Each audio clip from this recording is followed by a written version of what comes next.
በደቡቡ የሀገራችን ክፍል የተነሳው ወረርሽኝ በሽታ መነሻው ግብጽ ስለመሆኑ ተሰማ። ከግብጽ የተነሳው ይህ ወረርሽኝ ቫይረስ ማለት ነው የበርካታ ዜጎቻችን ህይወት መቅጠፉንም ጭምር እየተነገረበት የሚገኘው ይህ ቫይረስ መነሻው እንዴት ከግብጽ ሆነ የምነግራችሁን ፎሎ ማድረጋችሁን እንዳትረሱ ቤተሰብ ሆኑ።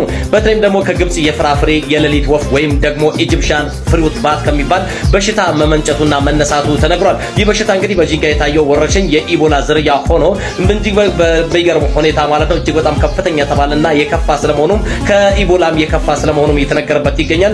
ወረርሽኙ ማርበርግ የተሰኘ ቫይረስ ሲሆን ይህ ማርበርግ የተሰኘ ቫይረስ በንክኪ የሚተላለፍ መሆኑን ጭምር ተሰምቷል። ከግብጽ የፍራፍሬ የሌሊት ወፍ ኢጂፕሽያን ፍሩት ባት ከሚባል የሚመጣ ሲሆን በህመሙ ከተያዙ ሰዎች ግማሽ ያህሉን ገዳይ መሆኑን ጭምር ጥናቶች የሚያሳዩ መሆኑን ዛሬ ዕለት እየሰማን እንገኛለን። ይህ የሌሊት ወፍ ወይም ደግሞ ኢጂፕሽያን ባት ፍሩት የሚባለው በሽታ ማለት ነው በከፍተኛ ሁኔታ ላይ የሚያጠቃው የደም ዝውውርና እንዲሁም ደግሞ የመተንፈሻ አካላትን ሲሆን እጅግ በጣም በርካታ ሁኔታ ትኩሳት የበዛበትን መሆኑን ተነግሯል። ታዲያ ሰዎች እስከዛ ድረስ እንግዲህ በዚህ በሽታ የተጠረጠሩ ሰዎችን ንክኪ ባለማድረግ እንዲጠነቀቁም ጭምር የተለያዩ መረጃዎች የሚወጡበት ይህ በሽታ ማለት ነው እጅግ በጣም በሚያስገርም ሁኔታ እንግዲህ ኢጂፕሽያን ፍሩት ባት በሚባል የሚታወቅ አደገኛ ቫይረስ ስለመሆኑ ጥናቶች አመላክተዋል። አድነኝ አምላኬ አድነኝ፣ አድነኝ ጌታዬ አድነኝ። ከሰሞኑ በጂንካ ከተማ የተከሰተው የማርበርግ ወረርሽኝ ቫይረስ ከኢቦላ ጋር ተመሳሳይነት ያለው ሲሆን ሰዎች ላይ ከፍተኛ የሆነ የደም መድማት፣ ትኩሳት እንዲሁም ደግሞ ሰዎች ካልታከሙ 90% በሚሆኑት ላይ የሞት አደጋን የሚያስከትል ወረርሽኝ ነው። ይህ ወረርሽኝ ከዚህ በፊት ካየናቸው ቫይረሶች ውስጥ በጣም አደገኛና ገዳይ የሆነ ቫይረስ ነው። ሰላም ቤተሰቦች፣ በዚህ ወረርሽኝ ምንነት፣ የመተላለፊያ መንገዶች እንዲሁም ደግሞ በመከላከያ ዘዴዎች ላይ እንነጋገራለን። ይህ ወረርሽኝ በማርበርግ በሚባለው ቫይረስ የሚከሰት ነው። በተለይም ደግሞ ከሰብሳራን አፍሪካ ወይም ከሳራ በታች ባሉ አፍሪካ ሀገራት በተደጋጋሚ ጊዜ እየተከሰተ የሞት አደጋን የሚያስከትል ነው። በቅርቡም በኡጋንዳ፣ ዲሞክራቲክ ሪፐብሊክ ኦፍ ኮንጎ እንዲሁም ደግሞ በታንዛኒያ ጊኒም ተከስቶ ጥቂት ሰዎች ላይ የሞት አደጋን አስከትሏል። በእኛ ሀገርም በጤና ጥበቃና የህብረተሰብ ጤና ኢንስቲትዩት በሰጡት መግለጫ መሰረት በ8 ሰው ላይ ይህ የቫይረስ ምልክት እንደታየና የተወሰኑ ሰዎችም ደግሞ እንደሞቱ ተረጋግጧል። ታዲያ የዚህ ቫይረስ መተላለፊያ መንገዶች ምንድን ናቸው? የመጀመሪያው እንግዲህ በዚህ ቫይረስ የተጠቃ የሌሊት ወፎች ወደ ሰው ሊያስተላልፉት ይችላሉ። እንደ ፍሩት ባትስ የሚባሉ የሌሊት ወፍ አይነቶች በተለይም በዋሻ እንዲሁም ደግሞ በማዕድን ቁፋሮ ላይ የሚሰሩ ሰዎች ወዳሉበት ቦታ ሊያስተላልፉ ይችላሉ። ሌላው ደግሞ በበሽታው የተጠቃ ሰው ጋር ንክኪ በመፍጠር የቫይረስ በትንፋሽ አይተላለፍም፣ ግን በንክኪ ለምሳሌ የፈሳሽ ንክኪ፣ ላብ፣ እንደ ሽንት፣ ሰገራ እንዲሁም ደግሞ የደም ንክኪ ካለ ከአንድ ሰው ወደ ሌላ ሰው ሊተላለፍ ይችላል። ሌላው የበሽታው መተላለፊያ መንገድ በዚህ በሽታ ተጠቅቶ የሞተ ሰውን አግባብነት ባለው መንገድ ሞተውን አስክሬኑን በሚሰራበት ሰዓት ጥንቃቄ ካልተደረገ ይህ በሽታ ሊተላለፍ ይችላል። ሌላው በበሽታው የተጠቃ ሰው የተጠቀማቸውን ለምሳሌ እንደ ልብስ፣ አንሶላ፣ መርፌ በሚጠቀሙበት ሰዓት በሽታው ወደ ሌላ ሰው የመተላለፍ እድል ይኖራል።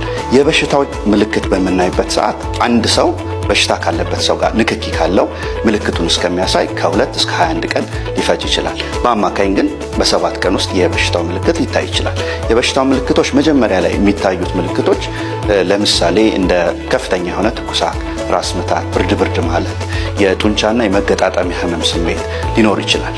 ከዛም በሽታው እየቆየ በሚሄድበት ሰዓት የተለያየ አይነት ምልክቶችን ሊያሳይ ይችላል። የትንፋሽ ጥርጥር ማለት ሊያመጣ ይችላል። እንዲሁም የደረቱ ጋር ሊመጣ ይችላል። ሌላው በደረት በጀርባና በሆድ ላይ የሚታይ የማያሳክክ አይነት የቆዳ ሽፍታ በታማሚው ላይ ሊታይ ይችላል።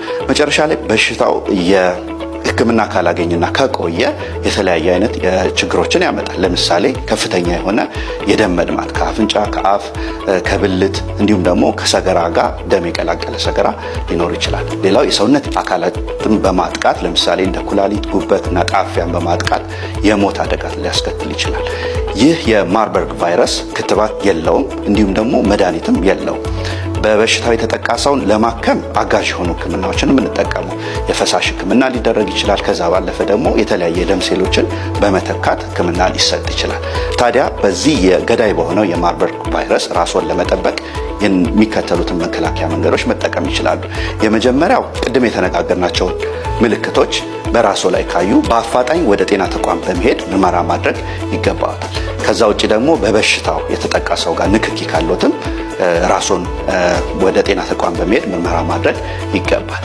ሌላው በበሽታ የተጠቃ ሰው ጋር ንክኪን መቀነስ በጣም አስፈላጊ ነገር ነው። ለምሳሌ ቅድም እንደተነጋገርናቸው ማንኛውም አይነት የፈሳሽ ንክኪ፣ ደም፣ እንዲሁም ደግሞ ሽንት፣ ሰገራ፣ ማስታወክ እነዚህን የመሳሰሉ እንደ ንፍጥ፣ እንደ ላብ የመሳሰሉት ነገር ከበሽታው ከታመመው ሰው ወደ ጤናማ ሰው የማስተላለፍ እድላቸው ከፍተኛ ነው። ስለዚህ በበሽታው ለተጠቃ ሰው እንክብካቤ በሚያደርጉበት ሰዓት አስፈላጊውን የጥንቃቄ እርምጃ መውሰድ አለበት። ለምሳሌ የአፍንጫና የአፍ መሸፈኛ ማስክን ማድረግ እንዲሁም ደግሞ ግላፍ በመጠቀም እንክብካቤ ማድረግ ይቻላል። ሌላው በዚህ ቫይረስ ተጠቅቶ የሞተን ሰው አስከሬን የሚሰራው በባለሙያ ቢሆን ይመከራል። ከዛም ደግሞ አላስፈላጊ የሆኑ የቀብር ስነስርዓቶችን ማስወገድ እንዲሁም ደግሞ የሞተው ሰው የተጠቀማቸው ማንኛውም አይነት ቁሳቁሶችን ማስወገድ ይገባል። ሌላው ቶሎ ቶሎ እጅን መታጠብ እንዲሁም ሳኒታይዘር መጠቀም አስፈላጊ የሆነ የጥንቃቄ እርምጃ ነው። በመጨረሻም እንግዲህ የህብረተሰብ ጤና ኢንስቲትዩትና ጤና ጥበቃ ሚኒስቴር የወረርሽኙ ምንነት ለማወቅ የሄዱበት ፍጥነትና የወሰዱት እርምጃ የሚደነቅ ነገር ነው። እርሶም ከላይ የተነጋገርናቸውን የጥንቃቄ እርምጃዎችን በመከተል ራስዎን ከዚህ ገዳይ የሆነ ቫይረስ ይጠብቁ። አመሰግናለሁ።